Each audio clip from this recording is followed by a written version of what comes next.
Olá, terceiro. Então, nós vamos continuar hoje vendo as doenças que são causadas pelos nematódios. Então, nós vamos lá para o módulo 17, da Bio 142, da apostila 3 de vocês. Então, a primeira doença desse módulo que nós vamos ver é a chamada ancilostomíase. É conhecida também por ancilostomose, opilação, amarelão ou ainda doença do Jeca Tatu. Quem são os causadores dessa doença agora? São dois nematódios, o chamado Ancylostoma duodenale, que tem lá na boca a presença de dentes, ou o Necator americanus, que tem lá na boca a presença de lâminas orais. Esses vermes, eles são vermes dioicos, tá? Eles têm no máximo 1 centímetro de comprimento. Eles são monoxenos. O que significa isso? Tem um único hospedeiro, que é o homem, e esses vermes, eles também passam pelo ciclo pulmonar, igualzinho acontece com a lombriga, tá? Durante uma certa fase do desenvolvimento deles, eles passam dentro do nosso pulmão. E esses vermes, pessoal, eles vivem principalmente alojados lá no nosso intestino, tá? Esses vermes, eles exercem o que nós chamamos de ação espoliativa. O que significa isso? Eles se alimentam do nosso sangue e dos nutrientes já digeridos nosso. Por isso que eles são também chamados de hematófagos. E esses vermes, tanto o ancilostoma quanto o necator, eles usam os dentes ou as lâminas orais para se fixar lá na nossa mucosa intestinal, perfurar o nosso vaso sanguíneo e então se alimentar do nosso sangue. Vamos entender então como que acontece o ciclo dessa doença. Vamos partir que existe uma pessoa que está infectada por esses vermes.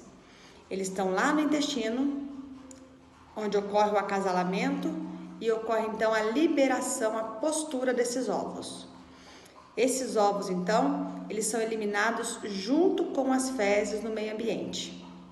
Quando esses ovos encontram um ambiente favorável, geralmente solo úmido e quente, desses ovos eclode uma larva chamada de rabiditoide.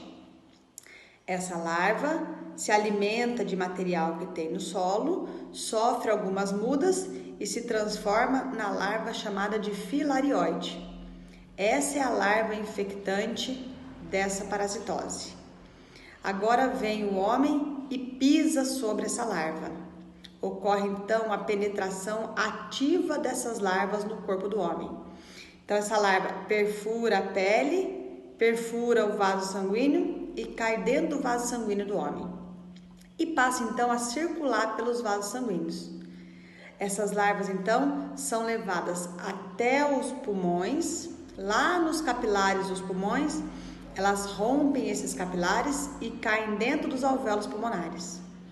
Aí a pessoa vai tossir e essas larvas, junto com a secreção que a pessoa produz, sobe até a faringe e a pessoa deglute essa larva. Aí essa larva passa pelo estômago, chega finalmente lá no intestino, onde ela se desenvolve, se transforma num organismo adulto, mais ou menos 1 mês após a infestação, já inicia o acasalamento e um novo ciclo da doença, então, ela vai acontecer. Então, observa que, igualzinho acontece lá na lombriga, essas larvas também passam pelo pulmão. Só que existe um porém. Como essas larvas elas são bem menores do que as da lombriga, a passagem pelo pulmão ela é muito traumática, ela é menos traumática, Muitas das vezes ela é até despercebida. No entanto, pode ocorrer os mesmos sintomas. A pessoa pode ter tosse com secreção, pode ter febre, pode ter falta de ar e ter até uma pneumonia. E os outros sintomas comuns são quando essas larvas estão lá no intestino, a pessoa tem fraqueza, dor abdominal, náusea, febre e uma característica muito importante é que a perda de sangue, porque o verme está se alimentando de sangue lá no intestino humano, ela é muito grande, tá? Então a pessoa ela vai apresentar anemia. Por isso que essa doença ela é também conhecida como amarelão. Essa perda de sangue que o homem tem para o verme dá essa aparência amarelada para a pessoa. E o que a gente pode fazer então para poder prevenir de pegar essa doença? Pessoal, são aqueles cuidados básicos que envolvem tudo que é verminose. Quais são eles? Tratar os doentes para que o ciclo da doença seja interrompido na fase da liberação dos ovos. Dar destino adequado aos dejetos humanos, como tratamento de esgoto, principalmente e instalação fitossanitária. E também é importante as pessoas não andarem descalço em solo onde você não conhece, onde você não tem noção do que se passa por ali. Evitar andar descalço nesse tipo de ambiente, tá? É uma doença bastante comum no mundo inteiro, bastante comum no Brasil. É uma doença que acomete principalmente a população de baixa renda, de baixa condição socioeconômica. Essas são as pessoas mais afetadas por essa verminose. Então essa foi a doença chamada de ancilostomíase. A próxima agora é a chamada de filaríase, também chamada de filariose ou se não elefantíase. Pessoal, no Brasil essa doença também acomete a população, principalmente na região norte e nordeste, aonde lá o mosquito vetor dessa doença, que é o mosquito do gênero Culex, ele encontra condições ideais para que ele possa então sobreviver, tá? Esses vermes, eles são vermes dioicos, tá? Ou seja, vermes de sexo separado e que abrigam principalmente os vasos linfáticos do homem, tá? Ele é um verme agora chamado de heteroxeno, aonde o hospedeiro intermediário é a fêmea do mosquito Culex, apenas ela abriga as larvas do verme, e o hospedeiro definitivo dele somos nós, seres humanos. Em nós, então, esses vermes, eles abrigam lá os vasos linfáticos, eles entopem os vasos linfáticos, aí há um extravasamento da linfa, e isso causa um grande edema, um grande inchaço. E muitas das vezes, quando esse inchaço ele for muito grande, esse edema for muito grande, ele se torna então irreversível. Então vamos entender como que ocorre o ciclo da doença.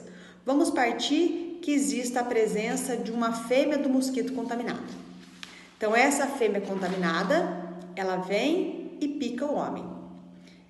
Os vermes, as filárias, se encontram no aparelho bucal desse verme. Pica o homem e vai então transferir essas chamadas larvas ou microfilárias para o homem.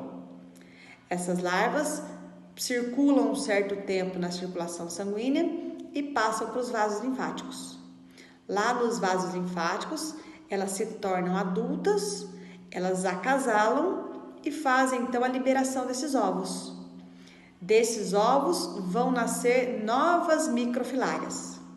Uma parte dessas microfilárias originárias desses ovos retornam para o sangue. No sangue, essas microfilárias, então, elas são absorvidas por uma fêmea do mosquito Culex sadia ao picar o homem. Então, quando um mosquito agora, uma fêmea sadia, pica o homem, ela ingere essas microfilárias.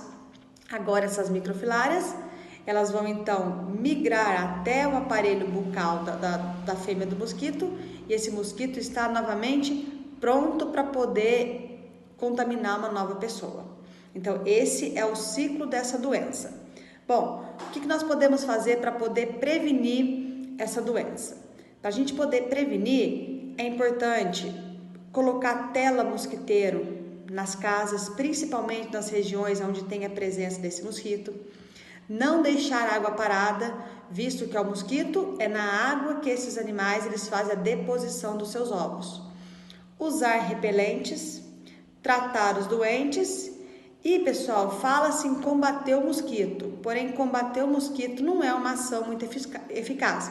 O mais importante é não deixar água parada, onde esse mosquito possa então fazer a deposição dos seus ovos. E a última doença que nós vamos ver é a chamada enterobíase, ou se não, enterobiose ou oxiurose. O causador dessa doença é um nematóide pequenininho que tem apenas 15 milímetros de comprimento e ele é chamado de enteróbios vermiculares. Também ele é um verme de ciclo monoxeno, o único hospedeiro dele é o homem e ele é um verme dioico, tem o macho e tem a fêmea. Esses vermes, eles também se alojam lá no intestino do homem. Quando esses vermes, eles estão lá no intestino, eles fazem então um acasalamento e nesse acasalamento a fêmea fica repleta de mais ou menos uns 10.000 ovos. Essa fêmea agora, repleta de ovos, durante a noite, ela sai do intestino, migra pelo reto e vai até a região anal, onde ela faz a postura desses ovos e retorna para o nosso intestino. Ela fica nesse caminhar dentro do nosso corpo para poder fazer a deposição desses ovos. O homem, então, libera as suas fezes para o meio ambiente e junto com as suas fezes, ou ele libera a fêmea repleta de ovos, ou ele libera aqueles ovos que estão lá depositados na região anal. Esses ovos vão contaminar o meio ambiente e aí contamina a água, contamina o solo, contamina as hortaliças. Aí vem o homem então e faz a ingestão desses ovos contaminados. O que é importante a gente saber é o seguinte: quando a fêmea faz a deposição dos ovos lá na região anal e caminha dentro do corpo do homem, isso causa um intenso prurido, é coceira. Então a pessoa pode levar a mão até a região anal, sujar a sua mão com os ovos e voltar a pôr a mão na boca e contaminar de novo, ingerindo esses ovos que ela tirou lá da região anal e introduziu na sua boca, tá? Esses ovos, pessoal, eles podem ser levados com as roupas, com os ventos e contaminar o ambiente. Por isso, é importante a pessoa que está contaminada com essa doença, todas as manhãs, trocar lençol, tomar um banho, trocar as roupas íntimas e trocar a toalha de banho. E um outro sintoma que não é tão comum, mas também pode aparecer com essa doença, é uma diarreia, tá? Mas a principal característica é a coceira na região anal devido ao caminhar dessa fêmea para fazer a deposição dos ovos. E por último, o que a gente pode fazer para poder prevenir de pegar essa doença? Pessoal, higiene é a coisa mais importante. Higiene com as mãos, higiene com as suas roupas íntimas, roupa de cama, tratar os doentes e principalmente, como é verminose, instalação fitossanitária. Então, turma, com essas últimas 3 doenças hoje, o amarelão, a elefantíase e a oxiurose, com essas 3 últimas, nós então finalizamos doenças causadas por nematóides. Tudo bem? Então, é isso aí. Um abraço para vocês. Qualquer dúvida, me chama. Até a próxima.